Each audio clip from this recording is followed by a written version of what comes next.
یہ مقام امام زمانہ ہی وہ جگہ ہے کہ جہاں پر پہلے خیمے لگائے گئے تھے. یہ سامنے ہے مقام امام زمانہ. اور اس کے بعد 4 محرم کو خیمے دریا کے کنارے سے ہٹا لیے گئے تھے. ابھی آپ چلیے گا دیکھیے گا کہ خیمہ امام حسین علیہ السلام کے روضے کے بالکل پیچھے ہے اور وہاں سے یہاں تک تقریباً جو ہے وہ 1 کلومیٹر کا فاصلہ ہے. کم و بیش 1 کلومیٹر کا فاصلہ ہے. ایسے میں لاکھوں کی فوجیں تھیں اور جناب عباس علمدار جب آئے ہیں تو فوجوں کے لیے ملتا ہے کہ کائی جس طریقے سے پانی سے چھٹ جاتی ہے اسی طریقے سے ساری فوجیں چھٹ گئی تھیں. اور یہ نسبت دی گئی ہے یہ کہ یہی وہ مقام ہے کہ جہاں پر جناب عباس نے اپنے گھوڑے کو دریا میں ڈالا تھا اور مشکیزے کو بھرا تھا. لیکن ایک مرتبہ پیاس جب ظاہر سی بات ہے کوئی بھی پیاسا رہے گا تو اسے پانی دیکھ کر تو اور شدت بڑھ جاتی ہے. پانی کو چلو میں لیا مولا نے اور پینا چاہا.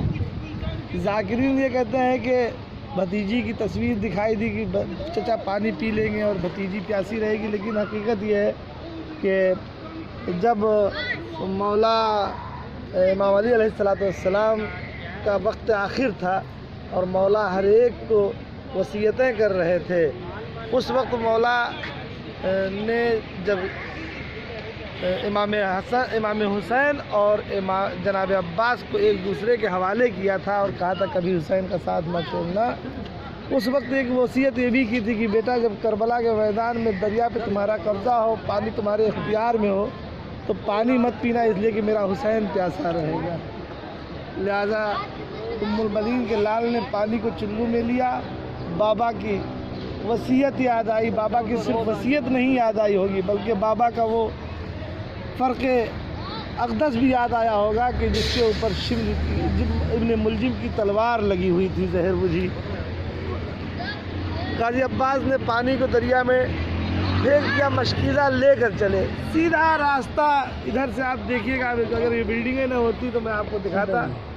سیدھا راستہ تھا لیکن چونکہ مولا عباس کو آقا حسین نے منع کر دیا تھا کہ دیکھو جنگ کے لیے نہیں جا رہے ہو پانی لینے کے لیے جا رہے ہو. لہذا جناب عباس نے فوج سے ہٹ کر اس طرف سے اپنا راستہ بنایا تاکہ ہم پانی کو پہنچا دیں خیمے تک. اور بچے پیاسے ہیں سکینہ تک پہنچا دیا جائے. لیکن کچھ دور ابھی جب جائیے گا جہاں پر روضہ بنا ہوا ہے حضرت عباس کا کافی دور تک چلے گئے. داہنا بازو گرا کچھ دور اور گئے بایاں بازو کٹا اور اس کے بعد پھر جناب عباس نے مشق کو دانتوں سے سنبھال کے اپنی بھتیجی تک پہنچانے کی کوشش کی کہ لیکن جس کے پاس ہاتھ نہ ہو وہ کیسے کیا کر سکتا ہے. ملتا یہ ہے کہ پہلے جناب عباس کی آنکھوں میں تیر لگا اور جب آپ نے تیر کو نکالنا چاہا اتنے میں کسی نے جناب سکینہ کی اس مشق پر بھی تیر لگایا کہ جس سے پانی گر گیا. جب پانی گرا تو اب عباس سے رہا نہ گیا. چونکہ امید یہ تھی کہ پانی سکینہ تک پہنچ جائے گا لہذا جناب عباس نے اپنے پانی کے گرتے ہی اپنے گھوڑے کو دوبارہ میدان کی طرف موڑ دیا. ابھی چلیے گا دیکھیے گا کہ بس وہ جگہ کے جہاں پر مولا کا روضہ بنا ہوا ہے وہاں تک پہنچے تھے کہ کسی ایک شقی نے پیچھے سے ایک گرز مارا. لوہے کا حنین گرز مولا کے سر پر مارا. اب آپ خود سوچئے کہ اگر کسی کے ہاتھ نہ ہو کوئی بلندی پر ہو دونوں ہاتھ نہ ہو اور ایسے میں کوئی گرز پیچھے سے مار رہا ہو تو کیسے زمین پر آیا ہو. شاید گھوڑے نے سہارا دیا ہو اے میرے آقا عباس آؤ ہم تمہیں سہارا دیتے ہیں. اسی لیے تو ملتا ہے کہ جب کوئی ذاکر سارے مصائب کربلا کے پڑھ لیتا ہے تو جناب زہرا آتے ہیں کہتے ہیں تم میرے بیٹے کے مصائب کیوں نہیں پڑھتے. وہ ذاکر سارے مصائب پڑھ دیتا ہے کہتا ہے کہ ہم نے سارے مصائب پڑھے ہیں بی بی آپ پھر بھی کہہ رہی ہیں ہم مصائب. کہا نہیں اس وقت کو پڑھو کہ جب میرا شیر جس کے دونوں ہاتھ نہیں تھے اور سب پر گرز لگا تو سب کے سب جب زمین پر گرتے ہیں تو ہاتھوں کا سہارا لیتے ہیں لیکن میرا عباس تھا کہ جو ہاتھوں کا سہارا نہ لے سکا زمین پر منہ کے بل آیا. لعنت اللہ علیہ الظالمین. یہ نہر فرات ہے، یہی وہ جگہ ہے کہ جسے ابھی آپ دیکھیے گا کہ جناب مقام علی اکبر اور مقام علی اصغر کو آپ لوگوں نے دیکھا ہے، جناب امام حسین جناب علی اصغر کتنی دور تک لے کر آئے، کہاں خیمہ گاہ، کہاں فرات سے نزدیک تھے۔ ایک تو وجہ یہ تھی کہ مولا کو معلوم تھا کہ علی اصغر کو تیر سے شعبہ لگے گا، لہٰذا اتنی دور لے کر آئے کہ جہاں سے ماں کی نگاہ بچے پر نہ پڑے۔ لیکن ایک وجہ یہ بھی تھی کہ دریا سے اتنا قریب کر دو کہ کوئی یہ نہ کہہ سکے کہ ہم پانی لے کر علی اصغر تک پہنچ نہیں سکتے تھے۔ اپنی حجت کو تمام کرنے کے لیے مولا نے کیا۔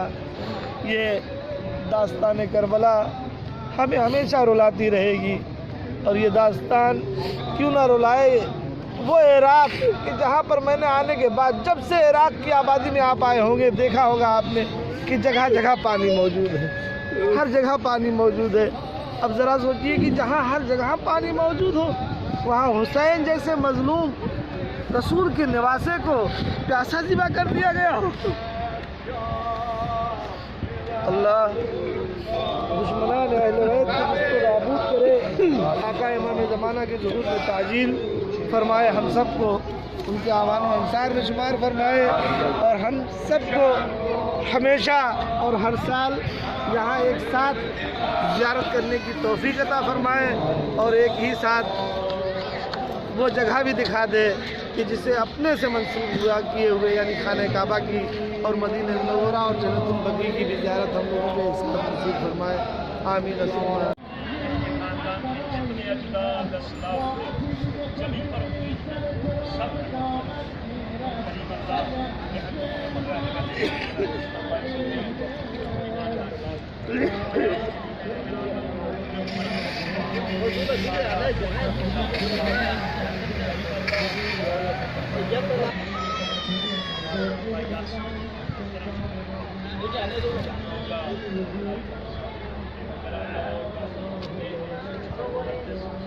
سارے